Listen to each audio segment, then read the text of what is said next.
Good morning students, युग निर्माण senior secondary school के ऑनलाइन क्लासेज में आपका स्वागत है। आज हम लोग क्लास 12 के टॉपिक कैपेसिटेंस और कैपेसिटर के बारे में पढ़ेंगे। ठीक है, कैपेसिटर क्या होता है? जैसा कि उसके नाम से कन्फर्म हो रहा है, कैपेसिटर मतलब कैपेसिटी से बना हुआ। कैपेसिटी क्या होता है कि किसी भी मतलब चीज़ को अपने अंदर ग्रहण करने की, धारण करने की जो क्षमता होती है वही क्या है? कैपेसिटी उसकी कही जाती है। वैसे ही कैपेसिटर जो है एक ऐसा डिवाइस होता है, ठीक है, जो चार्जेज को स्टोर करता है। कैपेसिटर एक ऐसा डिवाइस होता है जो स्मॉल साइज का होता है, लेकिन अधिक से अधिक चार्जेज को वो स्टोर करके रख सकता है। ठीक है, ये जैसे आप लोगों ने इसका यूज देखा होगा फैन में या मोटर में, जो सिलिंड्रिकल सेल के जैसा डिवाइस लगा होता है।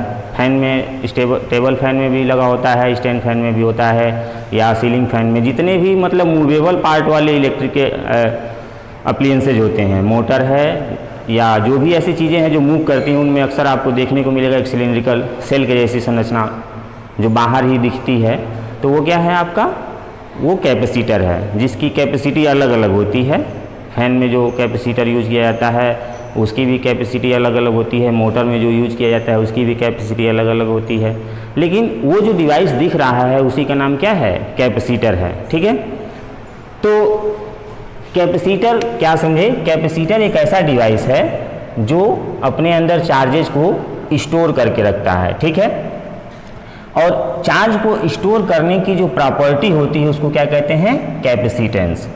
कैपेसिटर डिवाइस का नाम होता है जो चार्जेज स्टोर करता है, और जिस प्रोसेस या जिस वे से चार्जेज स्टोर किया जाता है उसको क्या कहते हैं? कैपेसिटेंस। ठीक है, तो ये तो हो गया कैपेसिटर और कैपेसिटेंस। अब जैसे इलेक्ट्रोस्टैटिक शील्डिंग जो नेक्स्ट टॉपिक है, ये क्या होता है? तो इलेक्ट्रोस्टैटिक शील्डिंग में इसके पहले हमने बताया था कि जब हम किसी, मान लीजिए स्फेरिकल सेल है, तो इस पे जब हम एक्सटर्नल सोर्स से चार्ज देते हैं तो सारे चार्ज क्या होते हैं? इसके सरफेस पर डिस्ट्रीब्यूट हो जाते हैं। ठीक है, इसके सरफेस पर इक्वली चारों तरफ डिस्ट्रीब्यूट हो जाते हैं। तो अंदर जो है इसका इलेक्ट्रिक फील्ड क्या होता है? जीरो हो जाता है, क्योंकि इसके अंदर कोई चार्ज नहीं है। तो इलेक्ट्रिक फील्ड हमेशा या तो सरफेस पर होगा, नहीं तो बाहर होगा। जैसा कि हम लोग electric field inside, outside and surface of the cell निकाले थे, तो उसमें इनर पार्ट पे क्या हो गया? इलेक्ट्रिक फील्ड था वो जीरो था, क्योंकि हमने बताया था कि चार्जेज इसके सरफेस पर हैं। तो वही प्रक्रिया जिसमें इलेक्ट्रिक फील्ड जीरो हो जाए, ऐसा रीजन क्रिएट किया जाए जिसमें इलेक्ट्रिक फील्ड जीरो हो जाए, तो उस प्रक्रिया को क्या कहते हैं? Electrostatic shielding. वह प्रक्रिया जिसमें हम किसी रेंज का या किसी रीजन का इलेक्ट्रिक फील्ड क्या कर देते हैं? जीरो कर देते हैं, उसी को क्या कहते हैं? इलेक्ट्रोस्टैटिक शील्डिंग कहा जाता है। ठीक है, ठीक है। अब जैसे कैपेसिटेंस निकालना हो तो कैपेसिटेंस के पहले कैसे हम निकालेंगे, तो उसके पहले हम जानते हैं कैपेसिटर और उसके प्रिंसिपल को। ठीक है, किस सिद्धांत पर जो है काम करता है कैपेसिटर और कैसे बना होता है। ठीक है, तो मान लीजिए कि कोई एक प्लेट है, ठीक, कोई एक प्लेट है और इसको हम पॉजिटिवली चार्ज देते हैं। जितना इसमें अधिक से अधिक चार्ज जा सकता है उतना इसमें हम चार्ज देते हैं। चार्ज देने के बाद से इसकी कैपेसिटी फुल हो जाती है, मतलब कि अब ये एक्स्ट्रा कोई भी चार्ज को क्या करता है? और गेन नहीं कर सकता। ठीक है, यानी यह फुली चार्ज है। अब इसके पास हम इसके नज़दीक एक दूसरी प्लेट लाते हैं जो क्या है? अनचार्ज है, इस पर कोई चार्ज नहीं है, और पहली प्लेट पूरी तरह से चार्ज है। जब हम इन दोनों को एक दूसरे के पास लाते हैं तो इन दोनों में इंडक्शन होता है। इंडक्शन होने से पॉजिटिव चार्ज जो है इस सरफेस पर जो होते हैं इस प्लेट के, यह दूसरी प्लेट के चार्जेज को एक तरफ कर देते हैं, यानी अंदर की तरफ निगेटिव चार्ज और बाहर की तरफ पॉजिटिव चार्ज। इस दूसरी प्लेट के अंदर निगेटिव और बाहर पॉजिटिव चार्ज अरेंज हो जाते हैं। ठीक है, तो इस तरह से इनमें एक फोर्स वर्क करने लगता है और अंदर एक इलेक्ट्रिक फील्ड जनरेट हो जाता है, जिससे पहली प्लेट का पोटेंशियल ड्रॉप हो जाता है। पहली प्लेट का पोटेंशियल ड्रॉप हो जाता है, जिससे अब इस प्लेट पर और अधिक चार्ज दिए जा सकते हैं। पहले जो अगर ये प्लेट नहीं होती तो सिंगल ये प्लेट फुली चार्ज थे, लेकिन जब हम इस पे इसके करीब यानी दूसरी प्लेट जब इसके पास लाते हैं तो इंडक्शन के थ्रू इस पे निगेटिव और पॉजिटिव चार्ज बन जाते हैं। बन जाने का मतलब अरेंज हो जाते हैं, तो इससे इस पहली प्लेट का पोटेंशियल ड्रॉप हो जाता है, जिससे और अधिक इस पे चार्ज को हम क्या कर सकते हैं, दे सकते हैं पहली प्लेट को। ठीक है, अगर मान लीजिए दूसरी प्लेट को हम ग्राउंड से जोड़ देते हैं, ठीक है, यानी अर्थ से कनेक्ट कर दें, तो उस कंडीशन में ये जो सारे पॉजिटिव चार्ज हैं दूसरी प्लेट के, ये सभी कहाँ चले जाएंगे, ग्राउंड में चले जाएंगे।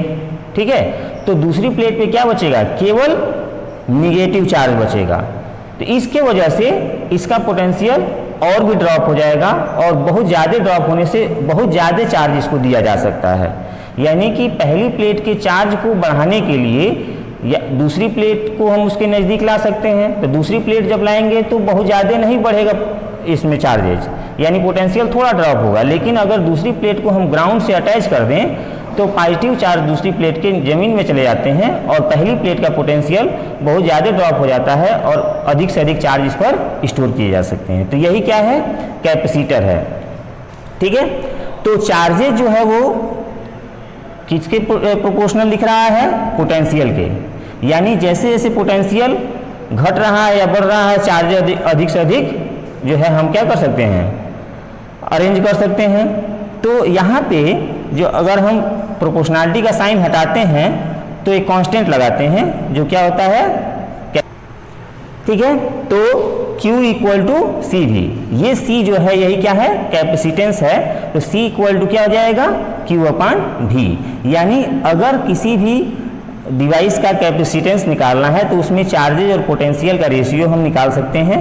ठीक है, तो वो आपका क्या हो जाएगा, उस कैपेसिटर का कैपेसिटेंस हो जाएगा। यूनिट क्या होगा, तो दो यूनिट यूज किए जाते हैं, एक फैरड और एक चार्जेज का कूलाम्ब और इसका पोटेंशियल का पर वोल्ट। ठीक है, तो ये कैपेसिटेंस हो गया और उसका प्रिंसिपल हो गया। प्रिंसिपल यही है जो अभी यहाँ समझाया गया। ठीक है, अब मान लीजिए कि किसी स्फेरिकल कंडक्टर का हमको क्या निकालना है, कैपेसिटेंस निकालना है। ठीक है, तो स्फेरिकल कंडक्टर हम मान लेते हैं एक जिसकी रेडियस जो है वो मान लो आप a है। ठीक है, तो फार्मूला क्या है, C equal to Q upon V। मान लीजिए कि हम इस कंडक्टर को प्लस Q चार्ज देते हैं जो इसके स्फीयर इस पूरे सरफेस पर इक्वली डिस्ट्रीब्यूटेड है। ठीक है, तो टोटल चार्ज आपका क्या हो गया, Q हो गया। लेकिन और क्या चाहिए कैपेसिटेंस निकालने के लिए, पोटेंशियल। तो ये मान लीजिए इसका सेंटर है और ये इसका सरकमफ्रेंस या वह सरफेस है, तो यहाँ से ये डिस्टेंस कितनी है, वो दी गई है a। तो v इक्वल टू क्या होता है, 1/4 pi epsilon naught Q upon r। ठीक है, अगर यहाँ से ये देखा जाए तो इसके पहले बताए थे कि electric potential due to a point charge, तो एक चार्ज यहाँ हो और इससे अगर r डिस्टेंस पर अगर हमको पोटेंशियल निकालना था तो यही तो था कि v equal to 1/4 pi epsilon naught Q upon r। तो ये इस पॉइंट चार्ज से इस पॉइंट पे जहाँ पे हमको इलेक्ट्रिक फील्ड निकालना था, sorry electric potential, same process इस पॉइंट से अगर इस पॉइंट पे निकालना है इस डिस्टेंस पे, तो उस समय r की जगह पे क्या हो जाएगा, ये आपका रिप्लेस हो जाएगा a से, जो कि इस स्फेरिकल कंडक्टर की रेडियस है। ठीक है, तो यहाँ पे जो है हम लिख लेंगे Q और अपान में v की जगह क्या हो जाएगा, 1/4 pi epsilon not and Q upon a। ठीक है, इससे ये कैंसिल हो गया, तो C इक्वल टू क्या आ जाएगा, 4 पाई एप्सिलॉन नॉट इंटू a। यानी किसी स्फेरिकल कंडक्टर की कैपेसिटेंस किस चीज़ पर डिपेंड करेगी, उसकी रेडियस पर। बाकी सारी चीज़ें कांस्टेंट है, 4 पाई एप्सिलॉन नॉट, ये तीनों क्या है, कांस्टेंट है। केवल ये रेडियस जो है वही इसकी कैपेसिटेंस को डिफाइन करता है। यानी कि अगर रेडियस अधिक होगी तो क्या होगा, कैपेसिटेंस अधिक होगा, और अगर रेडियस कम है तो कैपेसिटेंस कम हो जाएगा। ठीक है, पैरेलल प्लेट कैपेसिटर क्या होता है, तो ये जो फिगर हमने बनाया था ये पैरेलल प्लेट कैपेसिटर ही समझ लीजिए, इसमें नाम ही है पैरेलल प्लेट, यानी दो प्लेटें एक दूसरे के पैरेलल होती हैं। तो ये पहली प्लेट, ये दूसरी प्लेट, तो यही पैरेलल प्लेट कैपेसिटर है। इसको अगर डिफाइन करना हो तो when two parallel plate are separated by a very small distance, ठीक है, मान लीजिए जो है एक डिस्टेंस स्मॉल डी से सेपरेटेड है, तो ये जो कॉम्बिनेशन या अरेंजमेंट है यही क्या है, पैरेलल प्लेट कैपेसिटर का है, ठीक है। तो ये चीज़ें जो है आपने जो ये टॉपिक देखा, इसका डेरिवेशन वगैरह जो है आप इसको अपने नोटबुक में कर लीजिएगा, जो भी दिक्कतें होंगी फिर से पूछ लीजिएगा, ठीक है। नेक्स्ट वीडियो में, थैंक यू।